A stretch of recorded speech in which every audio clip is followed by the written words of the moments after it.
came from very different backgrounds. Be classy, be genuine, be grateful. I wanted to help out and contribute and sort of give back to the people that had helped me. Man, welcome to the intro. No need for introductions. All about the world and the world what we discussing. Where every single thought that we had came from something. So it's funny that we made it when we started here with nothing. Gotta open up your mind just to find out why. When you lost inside the dark, just gotta turn on the light. And no matter what you do, you never run from a fight. Because we fighting to be better and that's why we strive. Hi, I'm Corey McCain, CEO of We Strive, the #1 platform for personal trainers, gym owners, and coaches to both manage and scale their business. I'm your host for Why We Strive, where every Tuesday I sit down with some of the most incredible tech founders, investors, and creatives to find out how, when, where, and why they strive. Be sure you tune in every single Tuesday and check us out at whywestrive.com for more info. Now, let's get to this week's episode. Well, cheers. Let's go to start. Cheers. We got our 512 here. Bam. Salut. So Abigail, you're a badass founder and a startup mentor here in Austin. Let's have you introduce yourself. Hey, Corey. Thank you so much for having me here today. Super excited to be on the podcast. Today, I'll introduce myself as a co-founder, a creator, an artist, a mother, a wife. Boom. I'm playing daughter-in-law over the next few days, hosting Nice. my in-laws. And mostly I am really, really proud of what we've built at Blended Sense. And I'm really honored to be associated with the people that we get to do it with. So, Well, I'm excited to dive into it because I know you vaguely through like just Capital Factory Network, and then I know you through the startup program or the mentor program we were a part of, and then I didn't really get to dive into Blended Sense too much, so it's gonna be cool to like dive into this. So let's just kind of get started with that. What is Blended Sense? Well, Blended Sense is a response to what I had been feeling in my own career as an actor, and Okay, let's go. Let's take it. Yeah. Wait, how long were you an actor? Where did you act in? All that stuff. I am one of those kids where my parents will take out, the very first videotapes, that nice. people could buy in their homes, and on those tapes you'll find me dressing up and acting Nice. and just being really silly and writing plays. And I got involved in theater.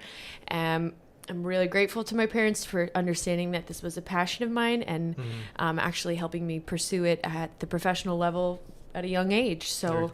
I got a taste of that pretty young, and also the confidence and belief that I could do anything I set my mind to if I wanted it. I didn't need to go out and find a traditional job, something that provided security. My dad runs his own company as well. Very cool. So always had that sense of like, okay, well, if you have enough fire and a drive, then you can go make it happen. So I went to theater school in New York. Where'd you go to school? Oh, you went to like the place to go. Okay. I did, but it's an interesting part of my story because I didn't dive headfirst into a conservatory or going to.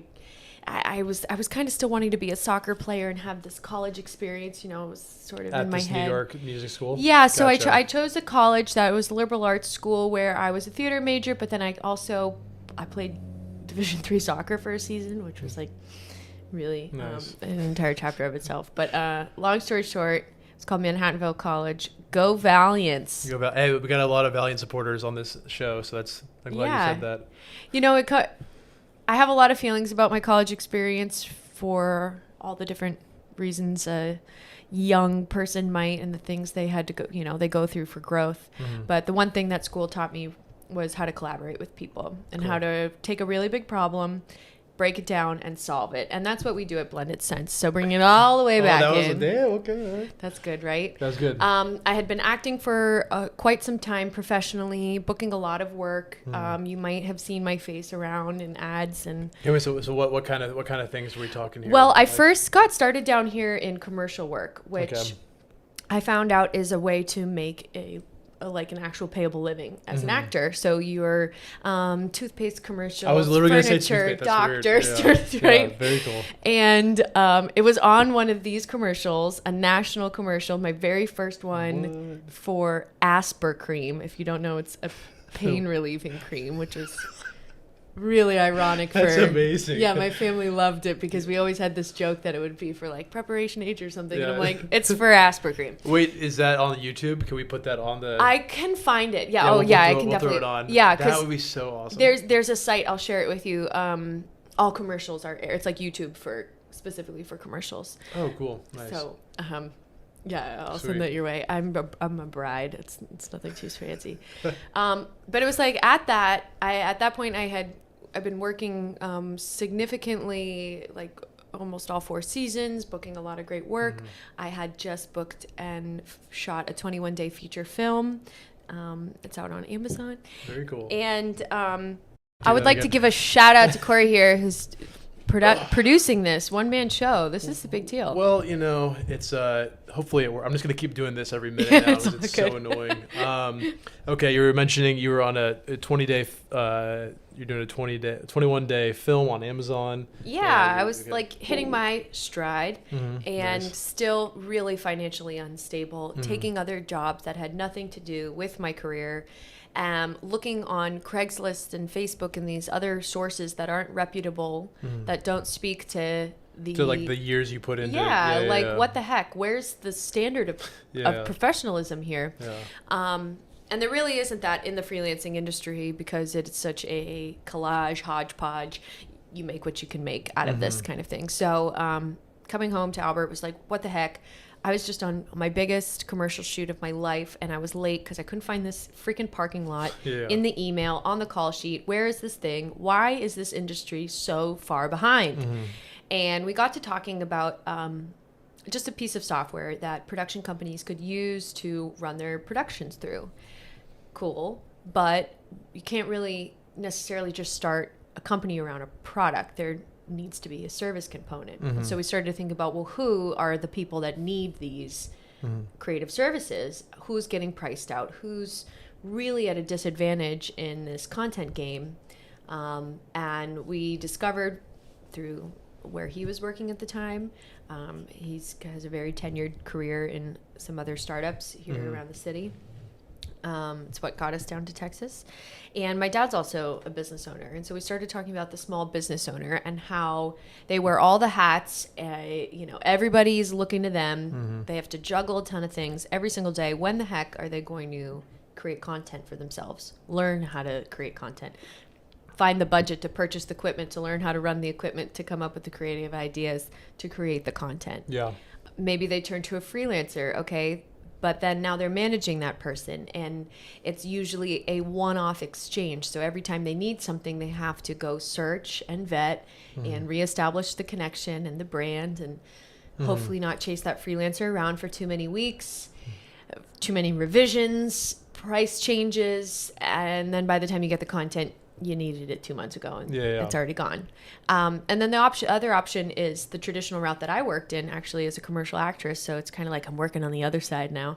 But it's that agency model where you're paying a really high premium for a high production cost and value, usually a longer production cycle, somewhere between 6 to 8 weeks. And again, you get that one campaign. And what we saw going through the pandemic and everything now especially is that content isn't just for marketing, it's for all areas of your business. You have to find a way to communicate and tell stories online. And what we're trying to do is bring these two groups together who are usually at a disadvantage when it comes to content, and bring them together in a relationship on a platform that makes it really easy. Very cool. So you're connecting the everyday actress, the everyday small business owner with professionals that can help them run their business, or you're connecting them with that plus you're helping them run their business too? So on one side, we have our supply, which are the creative pros. And at this time, those are photographers, videographers, and audio specialists, actors, and models. Cool. And they are onboarded and vetted into our network. So they go through a process that checks all the boxes to make sure that their skills match their Yeah. resume. You can actually edit like an audio clip. Yep, Yeah, you know yeah. how to use your cameras. You can work on this efficient time scale. We can also professionalism and the way you carry yourself is like really, really, really important to us. One, the film industry is notorious for a rough around the edges kind of boys club behavior that promotes a lot of unsafe environments for people. And then, so yeah, we take how you show up really seriously. Once you're onboarded and vetted, you get a whole creative profile, your area of expertise, your equipment, the zip code you want to work in. You can change your availability to the second. Nice. And you get matched to business owners who are local in your area that purchase a subscription at Blended Cents for production credits. Gotcha. And these production credits can be redeemed on a menu full of stuff. Ooh, like a class pass vibe. Exactly. Oh, So you can buy there you go. long form video, short form video. Oh, next month you have an event coming up. Great. I want to redeem my credits to go have a team capture that and then turn out content from Very that. convenient. Nice. I'm a real estate agent building my brand. Nobody knows who I am. I'd love people to come out and make a video about me, or I got several listings coming up. I want to do a vlog. The list goes on and how you can use this. Yeah. And so the relationship is managed, which is really important. We're de-risking that part of production. So instead of those small business owners and freelancers that get matched communicating, there's an internal person at Blended Cents called the content producer, and they're the creative liaison. Cool. And that role right now is really a mix between the technology that we've built itself and an actual person. I love that. That's a really cool business model, especially because like as a founder or like an actress, I'm sure too, like you or a small business, I guess, how annoying it can be to like, oh, I have to do this, I have to do that. So if I had one just recurring subscription and I'm like, well, I have to use this, and that's good for your business, so you can just keep creating content and keep it like just steady and you're confident in the product you're getting. So I love that. 2 questions. Is it only in Texas? Or are you guys like US wide, or where are you guys at right now? Yeah, well, one of the things that I think you could probably relate to as a startup founder is how much you stay on your marketing strategy on paper and how much you let it flow. Yeah. And we're really fortunate that we've had a lot of word of mouth and referrals, and that has taken us throughout the country. So Nice. our specific focus is on Central Texas and the greater Texas, Houston, Dallas, and San Antonio area in terms of like where we are intentionally growing. But we're producing content across the country. Okay. We stay out of California because they have some really confusing contractor laws. Yeah, like the whole Lyft situation. Yeah. So we have done work out there, but primarily you can find us heavily on the East Coast, all the way from Boston to Florida, and then throughout the South. So how do you feel about expanding in that sense? Because like, let's say that you expand into, let's take like Atlanta, for example. So what if you only have like one freelancer there and someone hears about it, like, oh, I want to book like a whole team of photographers.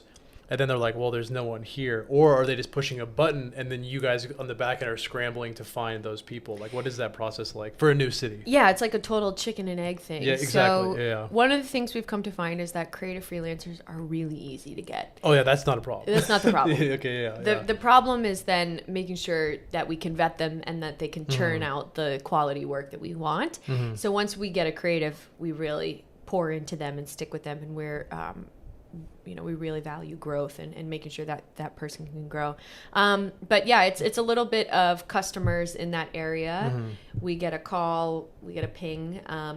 As of this whole year, it's all done on the platform, which is really cool. You're getting calls still? So no, we're getting there used to be phone calls and you'd be Nice. like, why are you calling me? You're like, oh wait, this is my business. Yeah, exactly. Well, it could be. Sometimes it's like it's Albert and I, so it's like really all encompassing. Sometimes it's like, where's the line? But no, just kidding. It's a customer says, oh, I have these needs.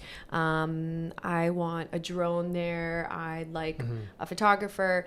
Usually they would say one of two things. They say what they want. They don't know how to get it. We provide all that. Or they say, what they want, but they don't know how to get it. As in, I want the drone, but they have no idea why they want that. Oh, gotcha. So I think it's about filling the need in a couple different areas. And then we run those virtually. So the producers are here, and they virtually interact with the creative on the other side. Okay, that's awesome. Yeah, because I was curious, but I guess that makes sense. Like, you could probably just go on Google and find, like, actually, that's a good question. So when you're in Atlanta, again, we'll take for example, are you just Googling freelancers and then DMing all of them, being like, hey, we need you for this project, we're going to vet you? Or, like, is there a database for them, or what? Yeah, so we use social media, and I stay off of a couple social media sites to do that because of the nature of what those sites breed in terms of culture among creative freelancers. So yeah, we use some traditional sites, a lot of networking. So we always will go to the creative network first and say, who else do you know in this area can work? And then from there we'll go, to some sites that are databases and things like that. Gotcha. But eventually what I hope is that by being a blended sense creative pro, it's like having a check name on your a check on your name, and that when you work with us, when other people see that, they go, oh, yeah, you hit all these boxes. Oh, cool. Like you're already verified. Yeah, you're like a verified professional. I like that. That would be a really cool like spot to get to for sure. That's awesome. Yeah. So what is something that like a company or like a startup that you work with like constantly messes up on when it comes to their content creation? Like what's a typical like, all right, we're working with these guys and it's like, okay, their Instagram just fucking sucks. Or like, what is their like, whoa. We're working on a pipe dream lab, so that could happen all the time. There was a pipe that dropped, so that's realistic. And I have dreams, so it's see combined. Yeah, combined. I like it. So what's it, like their Instagram sucks, like they don't know how to use Twitter. Like what's a typical like scenario for them? Well, I think that first people get in their heads a lot and they believe that they have to have everything a certain way to get started, from how they look to how their business should be, to having a background or a podcast studio or anything like this, right? When in reality, almost every single business owner has what they need to get started. Well, especially now, these phones are really good. So yeah, exactly. So like I can say that now. Several years ago, I couldn't, even just a few years ago. Yeah. I wouldn't be like, yeah, pick up your phone and start creating. But I think the one of the biggest things you can start to do is just start by. There's somebody out there who says this quite a bit, but documenting, and it's for real. So Gary Vee quote or what? I'm not going to quote him, but because it's true, and he's not the only person that said it and says it. But he has this.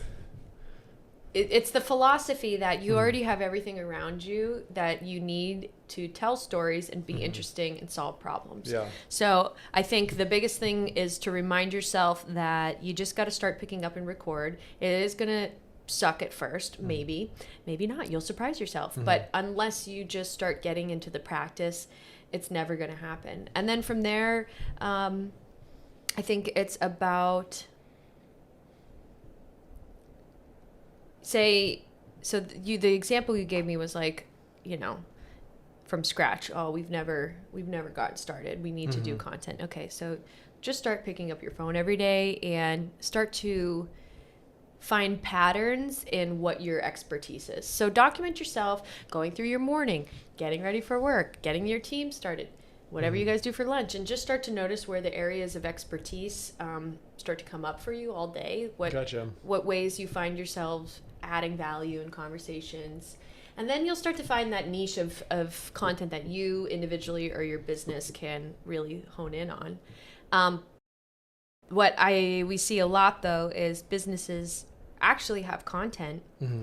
It's just not being posted. It's not being used with this idea of like, I don't know what to do with it. Well, use it. That's what I was literally... Use it. The pipe dream guys. So shout out Cannon. Well, the three founders are all not here today, but...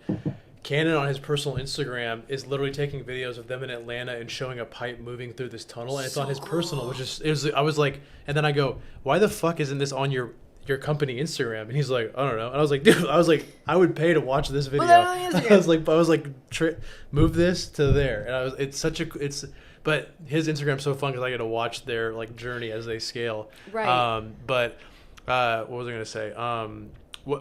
Actually, do you have any other points on that? Because I was going to move to business model. But, no, I mean, I'm just thinking about like, don't get me wrong. This is probably not for me to say, but we can cut it out. I don't like bad. social media. That's fair. Yeah, I fine. don't like it. Yeah. I get a lot of anxiety about it. I don't like engaging it. And I'm currently not, I don't know if this is a good thing or a bad thing, but I'm not currently building a personal brand. That's fine, yeah. I'm building. Well, you're building Blended Sense. I'm building my Blended There you go. Sense. There you go. I use my social media to stay in touch with my friends and family. And I have some artistic goals that don't feel aligned with me building a personal brand, yet my goals might not ever happen if I don't find a way to build a personal brand, because no one's going to rep the work unless I do, kind of thing. That's fair. So it's like, I don't know, it's a weird mind game, and if you're out there being like, I don't even know where to start, or I hate what I have so far, I think it's take a step back and breathe and look at it from the bigger picture, because at the end of the day, there's like so many things out there going on that whatever, and I'm reminding myself of this right now by saying it, whatever self-consciousness you have, it's all in your head. Nobody else is thinking that about you. Oh, yeah, for sure. Yeah. Just get out of our own way. Well, we have the same kind of like mindset as far as like a CEO, because like for me, like I run a fitness company, so there's days where I don't want to go to the gym, and I'm like, you run a fitness company, right? Like what? Even though it's a software for like trainers and gyms, it's like, yeah, but like you should be in shape. Yeah. Like, so I keep gaining weight, and I'm like, all right, guys, we need to get back. We need to get back into the gym. So when you're working with a company, what is that process like? We already kind of mentioned in the beginning, but like, do you have, here's 2 packages, or is it like customize your experience? You're dragging and dropping stuff. Like what is the process like business model wise? Sure. Well, the subscriptions are based off what you think your content needs will be. Okay. So kind of like a low, medium, high volume. So you're, you host a lot of events. You have an entire rebrand you're doing. You're rebuilding all of your training materials into videos, whatever it is. You purchase a subscription based off of how many production credits you'll need. Okay. And with those credits, you can do anything and everything. You want to just buy a ton of content sweeps, but never actually have the content edited and just get all the footage yourself. Cool, you can do that. You want to send us a ton of footage. You don't actually want us to go out there and capture. Then you don't need the production credits for sweeps. Cool. We'll set you up with that. You want to take content on your phone and set it in for editing. Cool. We can make that happen too. So it's based off of how many credits you want per month. And then from there, we can add on or subtract. You can realize you need, I think what the beauty of what we created is the capture doesn't dictate the content. We can see that content, look at what you ordered and say, okay, well, this is what we're going to turn it into. This is how we'll pull it out. So just because we went, we did a 4-hour sweep for you, that's not a 4-hour long video. That's several kinds of short form content, long form content, promos, ads. We can go back months later and pull that and mix it in with a little bit of the month that and turn out new stuff, not even never needing to capture new things. So our philosophy is definitely around we capture a lot on purpose. It's a very intentional process. The capture itself, the sweep is an entire experience in and of itself. It's a product. And then from there, you have a lot of leverage on how you want to use your credits. So do you guys make like a social calendar for these people, or are you like, here's your content, like figure it out? Like what is the process like? Because I saw when I went to your website yesterday, there was a pop-up that said like, here's a blog to your social calendar or something like that, like a guide or something like that. Yeah, we provide resources for how to best use your content, some best practices resources. And our content producers are production experts that we train in marketing. Gotcha. So they're able to kind of navigate that. But we are not a social media marketing company. You're not a Hootsuite. No, not at all. And the problem with those, we work great coupled with those technology softwares, or even your content scheduler person, because that's the problem. What are you going to plug into those calendars if you don't have any way of actually capturing it? Exactly. And editing it. So what's your development team look like? Are you guys, you have like a full team overseas? You have like a couple developers here in the US? Like how are you guys doing that? So there's a model that we look at a lot when we're describing our company and also trying to figure out where to prioritize our energy. Yeah. And we look a lot at Stitch Fix. Okay. Stitch Fix is the wardrobe, the dressing company. Okay, That's I not the right think way to I've say seen it. it like once. Basically, you're Yeah. like, oh, I don't know how to dress myself. Here's my style and my sizes. Okay, I've seen And it. the Yeah. stylist would curate closets for you, and you Gotcha. get a monthly box of clothes. Well, when Stitch Fix first launched, it was all stylists. Like, you were physically interacting with people who were collecting the data on you. They were physically scrubbing that data, pulling from inventory, curating this box and handing it to you. If you didn't like it, you talked to it was all human touch. And then as Stitch Fix grew, that person went away less and less, and the technology took over more and more, and then the premium option was now to work with a person. And so naturally, as Stitch Fix did that and raised funds, obviously as the technology became the more robust service-centric thing, they had to pour more technology resources, UX, UI, engineering, security, and all that. Yeah. So that's kind of where we're at. We started with like an Excel spreadsheet. We didn't have any technology. We are a bootstrapped company that only launched because somebody saw us going, you don't need to wait to do this. Gotcha. You have a service. You can Yeah. get started today.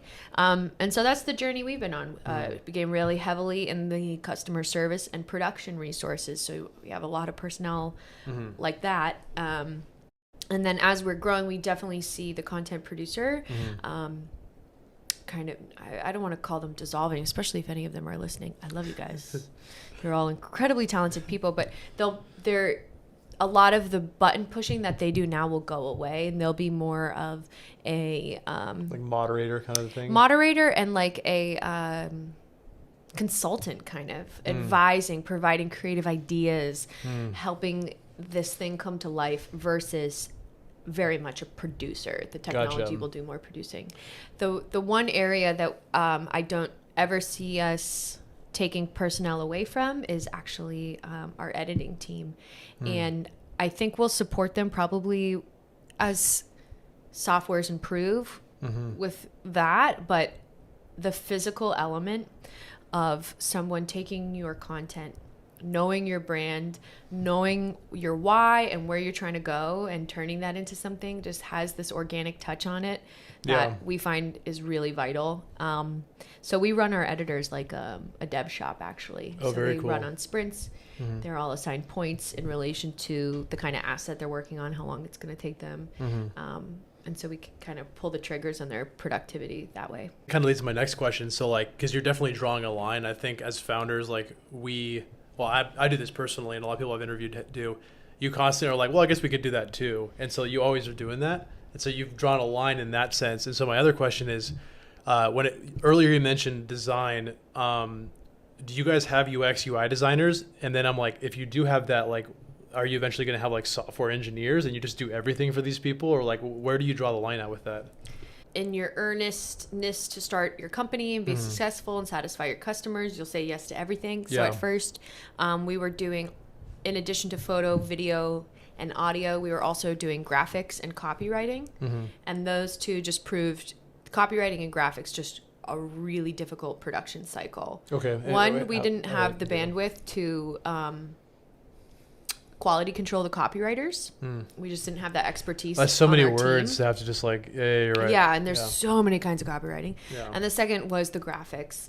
It was really hard to take the process of somebody being like, design me a logo, into like annoying. a two-step process. Yeah. With our video content, we have, you get you approve what you've ordered.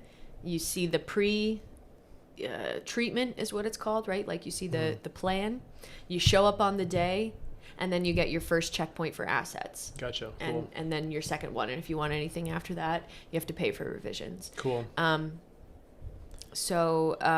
We quickly learned that like actually saying no leads us closer to product market fit. Yeah, for sure. And helps us provide a better service because we know what we do and we don't. And I think at this point we trust ourselves enough that what we do provide alone is really valuable. Yeah, for sure. And that we are more than happy to work with your social media manager. Perhaps someday we'll have a network that we can refer. Perhaps it's even a role that we are able to have in our network. But yeah, at this time, I don't want to. We could have an integration too. That could be something we do. So your content gets delivered on the platform, ready to publish, meaning it's been tagged, it's exported in the proper files depending on where it's intended to go. So we could easily build in or add in a a scheduling API or something like that. Yeah, absolutely. Yeah, I can see that being annoying because when you edit a video, these people have probably never seen like that good of a video edited, so they're like, this is amazing, approve, whereas like a logo could take like 100 steps. So yeah, I can see that being annoying. Do you see any other, so we have model, actor, videographer, photographer, do you see any other roles in the future that could be a part of your business model? So we added one in the last year and a half, since we really were able to get back on set. We went through a whole pandemic where that's not what this podcast is about.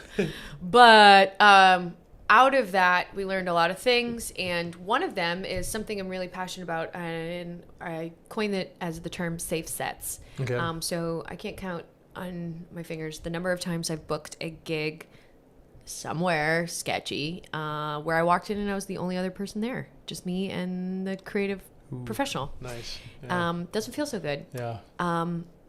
And so safe sets means you're never going to be alone.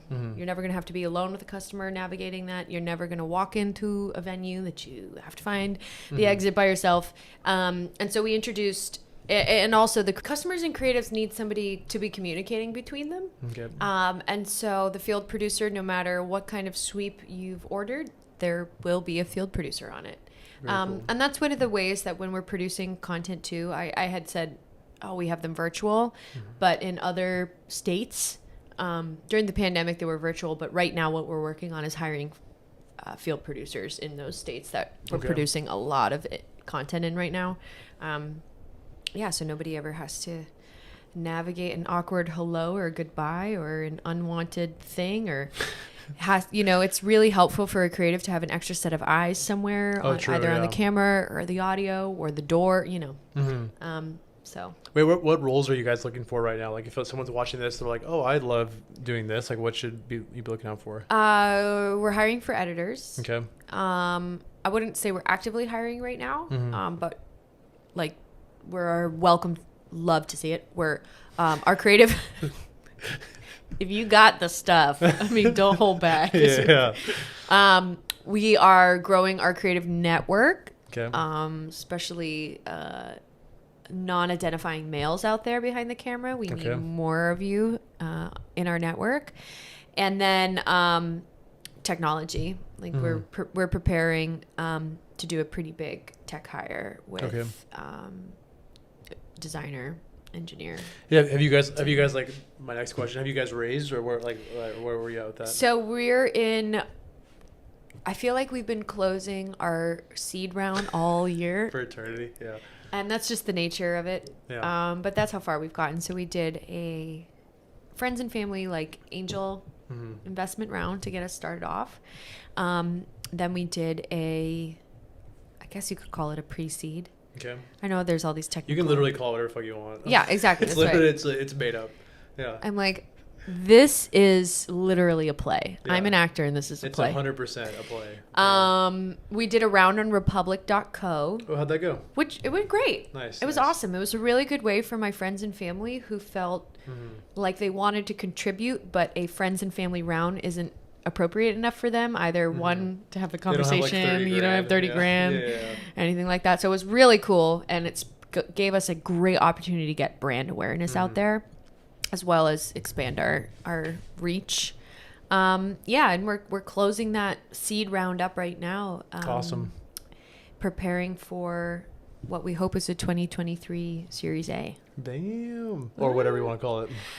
Yeah, or Series just like D, more money. Yeah. Like, who cares? It's not even that. To me, when I think about those they're so arbitrary for me to think about, and I definitely more visualize what I want the company to feel like at that point. Yeah. So like a Series A means mental, this for us, yeah, actually. yeah. This is how we feel. This is who's involved. This is what we're doing. This is where we're at. Yeah. Versus like all that money.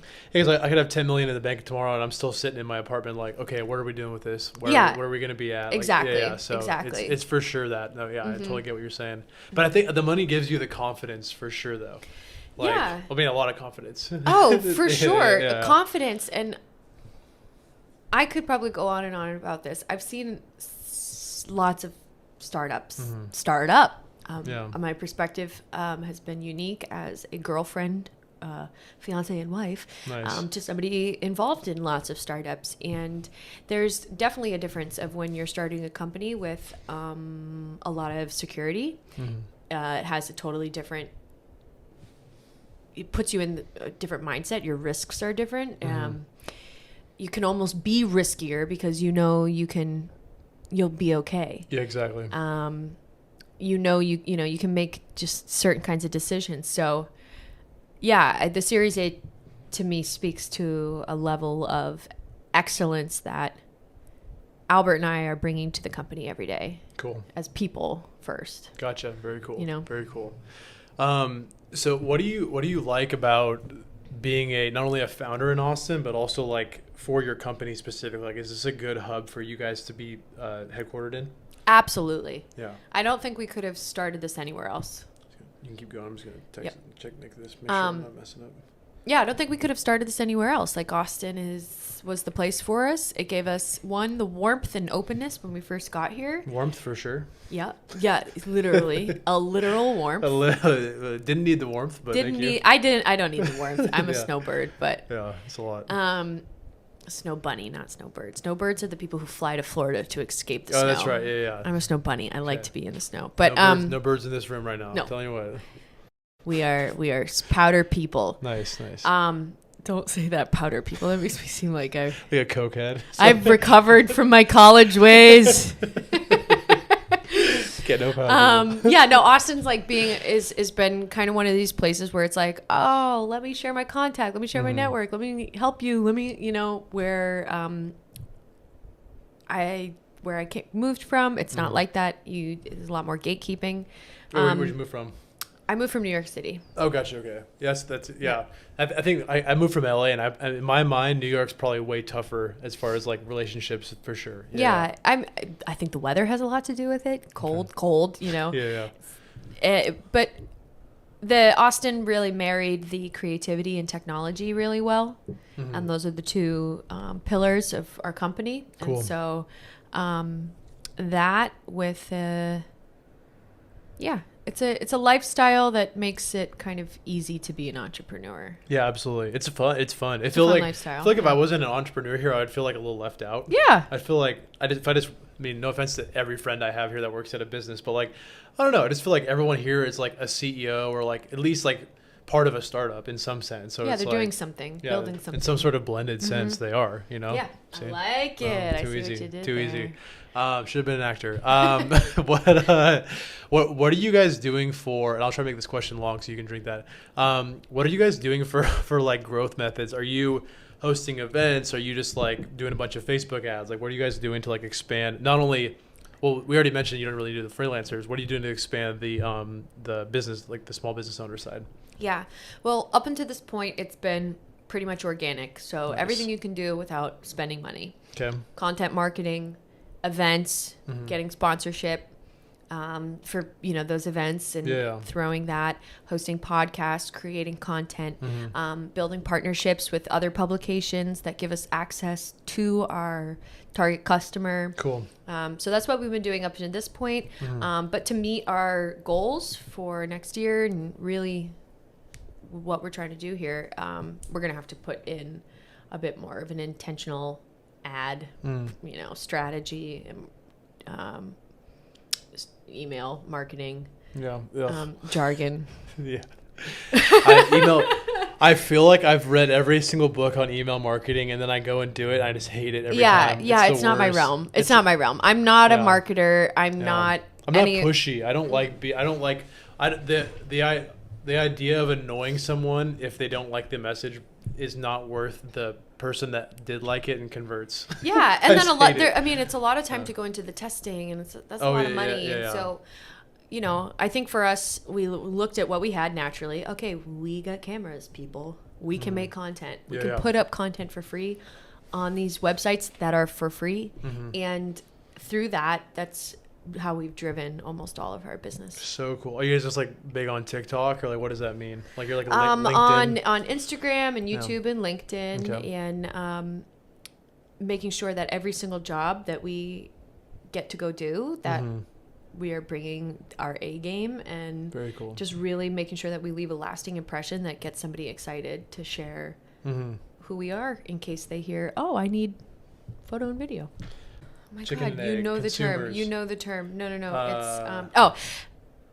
It's the marketplace relies on network effect. Oh yeah, there you go. Boom. Yep. And 100%. which is so hard to just have happen. It's really hard. You're like, you'll see people that it happens to, and you're like, oh, what? Exactly. Like, And so the biggest thing that actually this year taught me out of anything is beyond I'm building a technology company that Series A and I want it to get bought and fancy pants. yeah. No, I want to have a good business. I want to run a good business. At feels the end of the good. day, I want to Yeah. run a good business. I want us to look at each other and feel proud what we've done for our employees and feel that integrity that comes from like showing up and doing a good business. So if we're worried about the network effect, and like we're going to be doing all the things wrong to actually run a good business, because that would be the result of actually running a good business. So if we Exactly. just focus on what we can do today to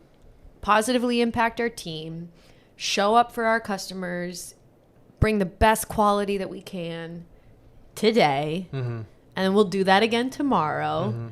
And the next day, hopefully, we'll get a network effect. Yeah. But I can't knock the community. I don't care if it's a network or whatever it is. The community that of business owners and creatives that have been already built, and the exceptional people within that, it blows my mind that we've been able to even get that far. So. That's awesome. And going back to the events you guys host, like when you guys are hosting an event, are you just like renting out like a bar and inviting people that have small businesses, or what are you guys doing with those? As an event host myself. No, we always try to give them really purposeful intention. So whether Okay. it's you're coming and you're hearing a speaker or a fireside chat, and you're getting a headshot and an Cool, opportunity cool. to get on Mm, camera and smart, say smart. something. Yeah. We would throw creative jams, which is we give you access to a location you'd otherwise not have access to bring your camera to, Oh, and cool. we'll bring models and we'll just have some fun. Oh, very cool. Like a cool like part of like the like geography or Yeah, well, not like geography, musicians yeah. get together and Yeah. jam out. Like, why can't creatives, people with cameras get really weird about free work, as you should. Anyone who serves creatively should always concern themselves about being taken advantage of for free work. But the idea of like in the spirit of, hey, we're going to come together, we're going to use this time to walk away with something that we made versus, oh, we just walked away and that was a fun conversation. Yeah. No, we walked away and I actually have some stuff to post on my That's cool. pages. Like a little photographer meetup kind of thing. Yeah. Oh, that's cool. Yeah. Nice. I like that. Okay. Well, that's fun. I mean, I've tried to do the same. I haven't tried. I host so many events, obviously, as you know, like in the tech space, and Yeah. like for fitness, I'm just like I'm trying to think. I mean, I'm just so like alcohol focused on my events. I'm Yeah. just like, what am I gonna? I don't know. They're gonna go work out together? Like I don't know.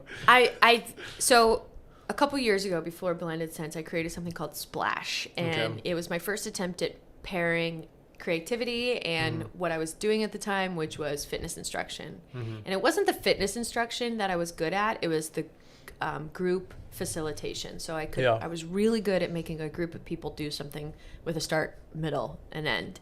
So I had people with paintbrushes on their arms and buckets of paint, and it was a splatter dance Oh, that's cool. extravaganza Like where you like were buckets. working out and you Oh, were cool. painting at the same time. So after your Nice. workout, you looked down and you actually had a canvas that you could walk away with. Oh, that's really cool. Right? Nice. And so I think it's about taking the elements that make what you do really unique and having no shame at formulating something around those elements. Yeah. And whether it's one person or 50 people, odds are someone out there is going to see it and identify with it and want to be a part of it. So when I think of events, like, I mean, there's so many events now. So to get somebody, you got to do something cool. You got to out of the box and odd and weird. And I'm only going to attend an event if I walk away, not just with like, it really needs to make an impression on me. So I like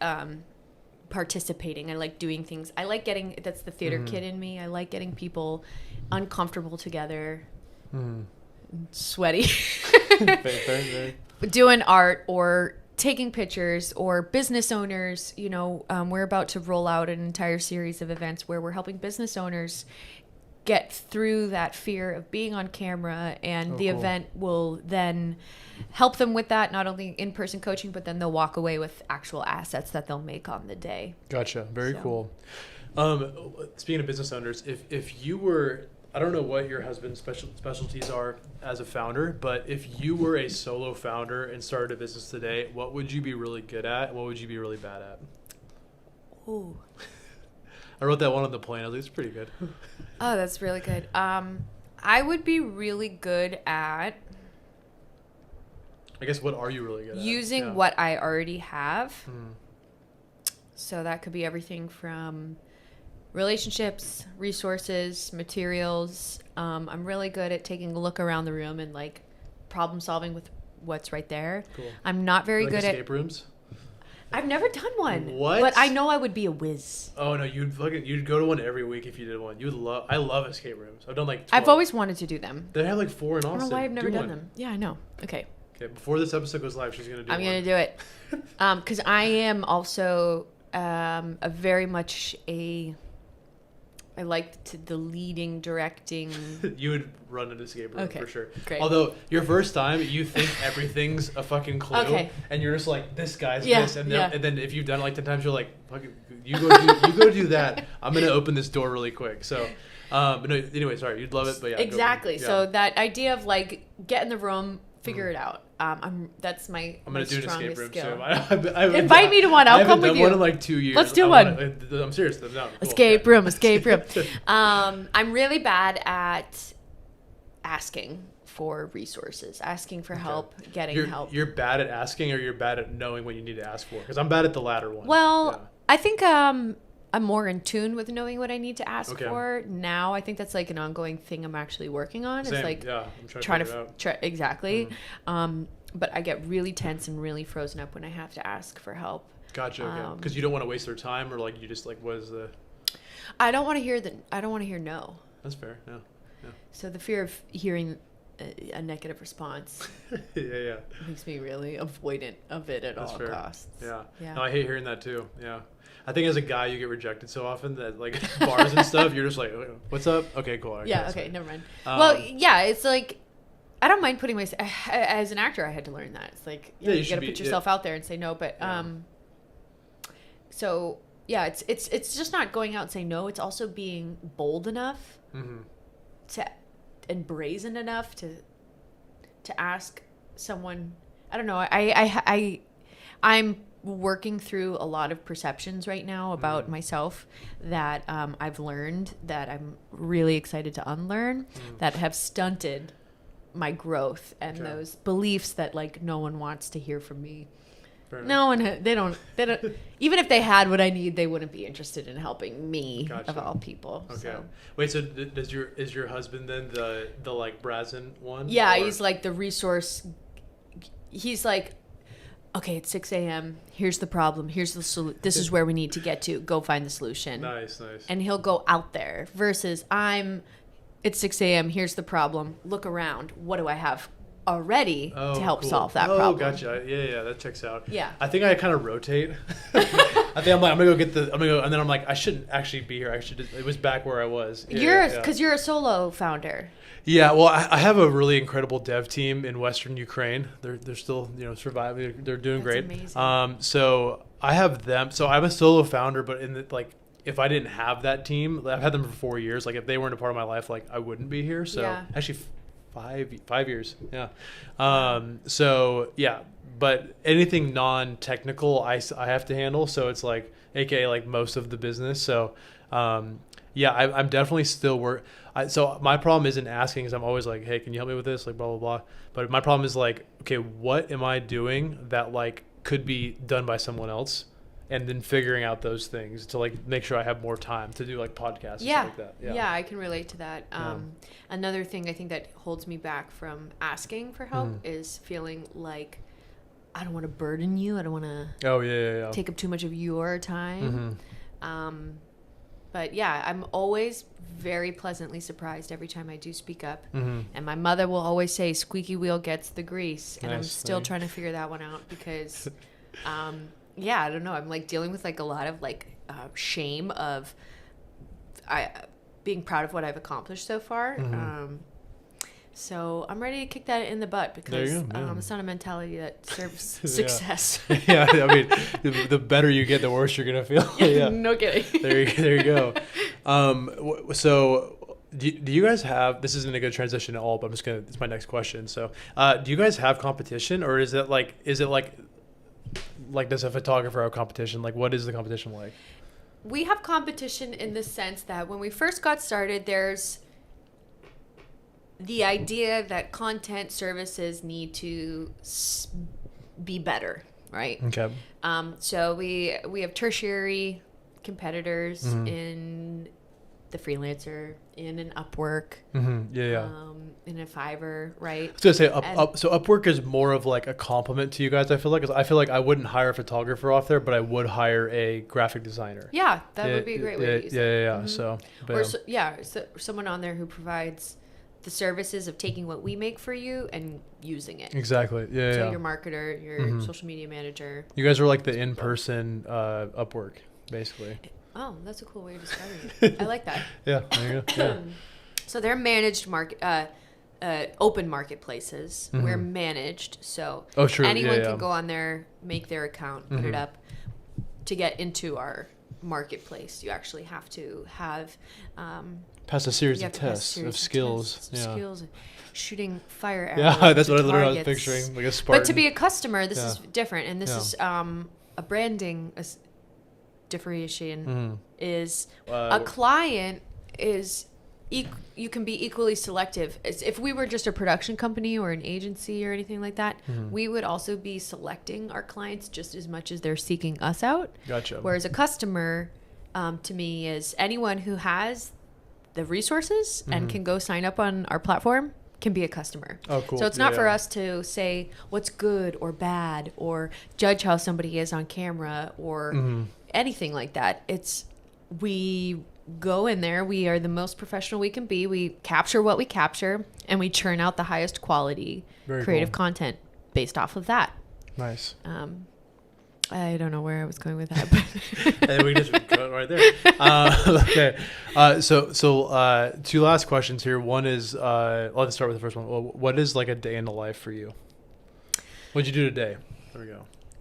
A day in the life for me centers at this point in time around an almost 2-year-old. Okay. Juggling 2 babies. So I love to be waking up before him. I don't at this time. Nice. We wake up together because he's a 2-year-old, and I'm still very connected to him. I'm still a nursing mother. So we wake up together, we do breakfast. We're trying to put in a really nice morning routine away from screens and things like that. Give ourselves the opportunity to connect with what's important. We get outside and get movement and sun right away in the morning. Nice. And then right now we're in a season without childcare, so it looks like taking a phone call while I push the stroller, rescheduling a meeting so that it hits during nap time. Nice. All of those kinds of things. And because it's Albert and I running this thing together and we share a child, what I've had to come to terms with, because my own choice too, I mean, there's a lot of circumstances.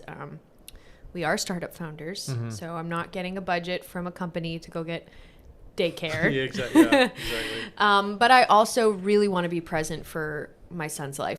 All right. So where do you see yourself in the next, this time next year? Me or Blended Sense? Blended Sense. Sorry. Yeah. Where do I see Blended Self? Blended. There. That's it. Right there. That's a good pivot right there. How has entrepreneurship been so far? Nice. Well, my company's name and myself are literally synonymous. The exact same thing. Yeah.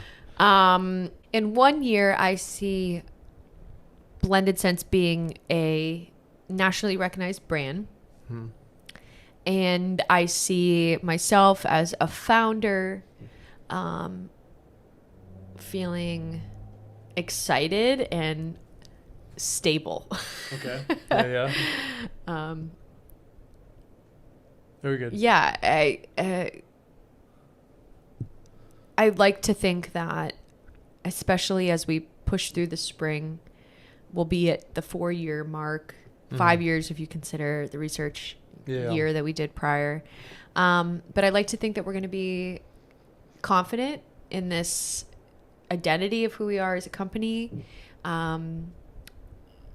The services and the technology we're providing starting to gain attention, being like a standard, and what you should have in your repertoire as a business owner or a creative freelancer if you're not plugged into Blended Sense, if you're working at a certain kind of level. Yeah, I don't know. That's a huge question. So basically, it's too early to me. 12 months from now, we're looking at more like a 12 to 14 month projection for a Series A. So let's think about this time next year. We're starting to poise ourselves for a significant boom, like a big jump a big forward. national Something's push. happening. Something's happening. We're shifting into a new realm. We're totally shedding our baby startup skin. We are no longer truly a startup. We are You're a company. A company. Nice. There we go. Yeah, that's where we'll be. And that's why we strive. I like that. Cheers. Cheers. Boom. Thank you for having me. Thank you so much for coming on here. Woo. All right. Oh my God. That was embarrassing. I was like, all right. So it was incredible having you. And shout out to Tequila if I went to. The grapefruit drink is great. I really loved that lovely, refreshing, crispy beverage to sip on. Boom. And thank you for the opportunity to reflect on what we got going on. So yeah, you guys are crushing it. Can't wait to see. We'll have this interview again in 2 years, and you're doing $1 billion. Can't wait. Bam. All right. I wanted to thank you for watching this entire episode of Why We Strive. Be sure you head to whywestrive.com and subscribe so every Tuesday you can see incredible interviews with some of the best tech founders, investors, and creatives in the industry. Have an amazing day, and don't forget to keep striving.